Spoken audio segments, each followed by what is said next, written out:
Hi friends, good morning. તો મારા YouTube ચેનલમાં તમારું સ્વાગત છે.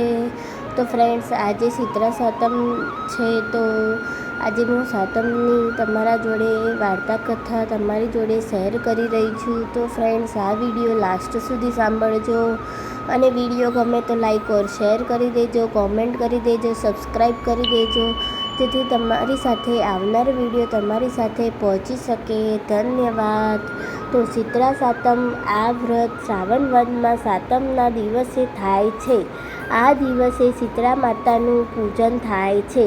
સૌભાગ્યવતી સ્ત્રીઓને આ વ્રત કરે છે. વ્રત કરનાર સવારે ઠંડા પાણીથી નાહવું, આખો દિવસ આગલા રાંધણ છઠના દિવસનું રાંધેલું તાળું જ ખાઈ શકાય, ચૂલો સળગાવાય નહીં, શીતળા માના નામનો દીવો કરીને કથા કહેવી, કથા સાંભળવી. શીતળા માનું વ્રત કરનાર સૌને ભાગ્ય, ધન અને સંતાનની પ્રાપ્તિ થાય છે.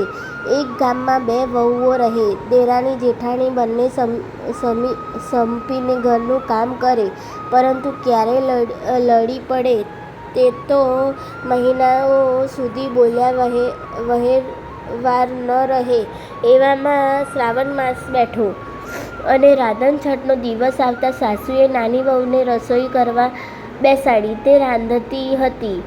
એવામાં ઘોડિયામાં સૂતેલો તેનો છોકરો રોવા માંડ્યો. એટલે તે ચૂલો સળગાવતો મૂકીને છોકરા પાસે ગઈ. તેને ખોળામાં ધવરાવવા માંડી. મધરાત થવા આવી હતી અને ચૂલો ભળભળ સળગતો હતો. નાની વહુનું ધ્યાન છોકરાને ઊંઘાડવામાં હતું. આ વખતે શીતળામાં ફરવા નીકળેલા તે આ ઘરમાં પ્રવેશી ચૂલામાં ખૂબ જ આડોટ્યા. અગ્નિમાં દાઝેલા શીતળામાએ શાપ આપ્યો, જેને મારું શરીર બાળ્યું તેનું પેટ બાળજો. વહુને આ વાતની ખબર નહીં. તે તો છોકરાને ઊંઘાડતા ઊંઘી ગઈ. છોકરો સૂઈ રહ્યો હતો. આખી રાત ચૂલો સળગાતો રહ્યો. સવારના વહુએ ઘોડિયામાં નજર કરી તો છોકરો બળીને કોલસા જેવો થઈ ગયેલો મરી ગયો હતો. વહુ શીતળામાનો કોપ સમજી ગઈ. તે રડવા લાગી. એટલે તેના સાસુ દોડી આવ્યા. વહુએ છોકરો બતાવી હકીકત કહી. સાસુને આંખમાં પણ આંસુ આવી ગયા. નાની વહુ પર સાસુ હેતુ મોટી વહુ અદેખી હતી, તેના પર ભાવ ઓછા હતો. મોટી વહુ તો દેરાણીનો દીકરો દાઝ્યો અને મરી ગયો એ જાણીને ખુશ થઈ ગઈ. સાસુને નાની વહુને આશ્ચર્ય આપ્યું. આ તો શીતળામાનો કોપ છે, માટે તું શીતળામા પાસે જા અને આજીજ કર કે મારી ભૂલ થઈ, છોકરાને જીવતો કરો. નાની વહુને આશા બંધાઈ. તે તો મરેલા છોકરાને ટોપલામાં નાખીને શીતળામાને મનાવવા ચાલી. થોડુંક ચાલતા રસ્તામાં બે તલાવડી આવી.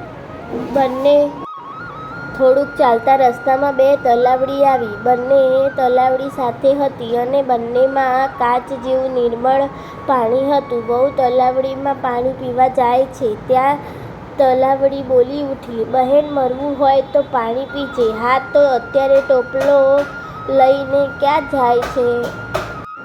નાની વહુએ શીતળામાના કોપની વાત કહ્યું. હું પાપનું નિવારણ કરવા શીતળામા પાસે જાઉં છું. તલાવડી બોલી, બહેન, ભેગી તું શીતળામાને અમારા પાપનું નિવારણ પૂછતી આવજે. અમે શું પાપ કર્યા છે? અમારું પાણી જનાવર કોઈ પીતું નથી. સારું કઈ નાની વહુ પીધા વગર આગળ ચાલી. તો રસ્તામાં બે આખલા લડતા જોવામાં આવ્યા. તેમને ડોકમાં વજનદાર ઘંટીના પડ બાંધેલા હતા. નાની વહુને જોઈ આખલા લડતા બંધ થઈ ગયા. પછી વહુએ પોતાના દુઃખની વાત કરી. તેની વાત જાણી આખલાએ કહ્યું, કોણ જાણે અમને શું પાપ નડે છે કે અમો લડ્યા કરીએ છીએ, ઘડીભર જપીને બેસતા નથી. તો તું શીતળામા પાસે અમારા પાપનું નિવારણ જાણી લાવજે. આગળ જતાં એક ઝાડ નીચે ડોશી બેઠા હતા. વહુને જોઈ માથું ખંજવાળા લાગ્યા. ડોશીમાએ નજીક આવેલી વહુને કહ્યું, બેટી, મારા માથામાં ખંજવાળ ઉપડી છે તો જોઈએ આપને. વહુ માથું જોવા લાગી. ત્યાં તો ડોશીમાં એ ટોપલામાંથી છોકરો કાઢીને ખોળામાં લીધો. થોડી વારે ડોશી બોલ્યા, બહેન બસ કર, ખંજવાળ મટી ગઈ. બેટી, તે જેવું મારું ઠાડ્યું છે તેવું તારું પેટ ઠારજો, તારું કલ્યાણ થાવ. ડોશીમાં આટલું બોલ્યા ને તેમના ખોળામાં રહેલો છોકરો ઉવા ઉવા કરીને રડવા લાગ્યો. વહુને હર્ષ થયો. તે સમજી કે સીતરામાં જ છે. તેને ડોશીની ચરણ જ માથે ચડાવી કહ્યું, હે સીતરામાં, મારી ભૂલ ચૂક માફ કરજો. તમે મને ક્ષમા આપી મારા છોકરાને સજીવ કર્યો તે સારું કર્યું, નહીંતર મારી સી વલે થાત. સીતરામાં બોલ્યા, બેટી, વ્રત કરનારને બધું ધ્યાન રાખવું જોઈએ. તેમાં ભૂલ થાય તો વ્રત ફળે નહીં. હવે ભૂલ નહીં કરું. કઈ વહુએ તલાવડીના દુઃખની વાત કરી. સીતરામાં કહે, બેટી, આગલા ભવનમાં એ તલાવડીઓ શક્ય હતી. બંને ઝેરેલી, રોજ લડે. ઘરમાં વલણું હતું, પણ કોઈ છાશ લેવા આવે તો તેમાં પાણી નાખીને આપે. આથી તેનું પાણી કોઈ પીતું નથી. હવે તું જઈને તેમાંથી એક ખોબો પાણી પીજે, એટલે એમના પાપ દૂર થશે અને બધા એનું પાણી પાવા માંડશે. આખલાના પાપના નિવારણ માટે સીતરામાએ કહ્યું, આગલા ભવનમાં મને સ્ત્રીરૂપ દેરાણી જેઠાણી હતી. બંનેના આવા ટૂંકા મન કે ઘરમાં ઘટી અને ખાંડ્યું છતાં કોઈને ખાંડવા દે નહીં. એ પાપે આ ભવનમાં આખલા સ્વરૂપે બંને લડે છે. હવે તું જઈને બંનેના ગળામાંથી ઘંટીના પડ છોડી નાખજે, એટલે બંને લડતા બંધ થઈ જશે.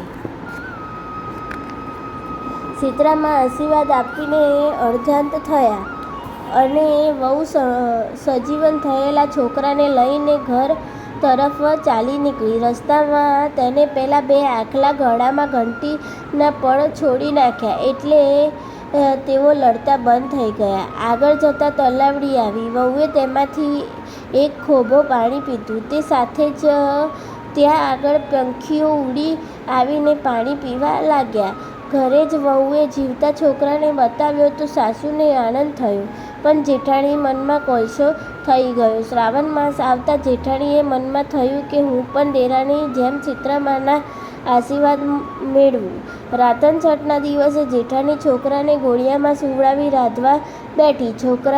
છોકરો રડવા લાગ્યો એટલે ચૂલો સળગાવતો રહેવા દઈને છોકરાને ધરાવતી તે સૂઈ ગઈ. ફરવા નીકળેલા સીતરામાં ઘરમાં ચૂલો સળગાવતો જોઈને ચૂલામાં ખૂબ આડોટ્યા.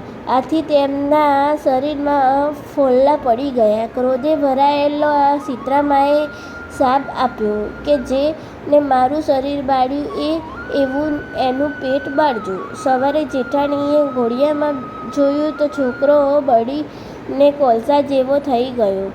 આ સાસુએ કહ્યું, તને સીતરામાએ શાપ આપ્યો છે, માટે તું સીતરામાના પાસે જા અને કહે, મારી ભૂલ થઈ, મારા છોકરાને સજીવ કરો. જેઠાણી મરેલા છોકરાને ટોપલામાં મૂકીને સીતરામાને માનવા ચાલી નીકળી. રસ્તામાં પેલી તલાવડીઓએ પોતાના સંદેશા સીતરામાને પહોંચાડ્યા. કહ્યું કે તો જેઠાણીએ ગુસ્સો કરી કહ્યું, હું વળી ક્યાં પારકી પંચાયત કરવા બેસું, હું તો આ ચાલી. આગળ જતાં એ પેલા આખલા મળ્યા તો જેઠાણીએ કહ્યું, હું કાંઈ તમારી વાત સાંભળવા નવરી નથી.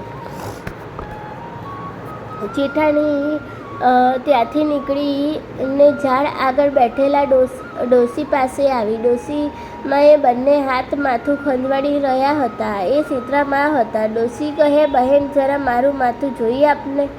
આપ તો મને શાંતિ વળે. જેઠાણી માં મચકોડી બોલી, હું તારા જેવી નવરી નથી, હું તો આ ચાલી. ડોશી બોલ્યા, બાઈ, કોઈનું ભલું કરીએ તો આપણું ભલું થાય. જેવા કર્મ એવા ફળ મળ્યા. વગર રહેતા નથી. માટે મારી પાસે બેસ અને મારા માથાના હાથ ફેરવીને જેવું હોય ત્યાં જજે.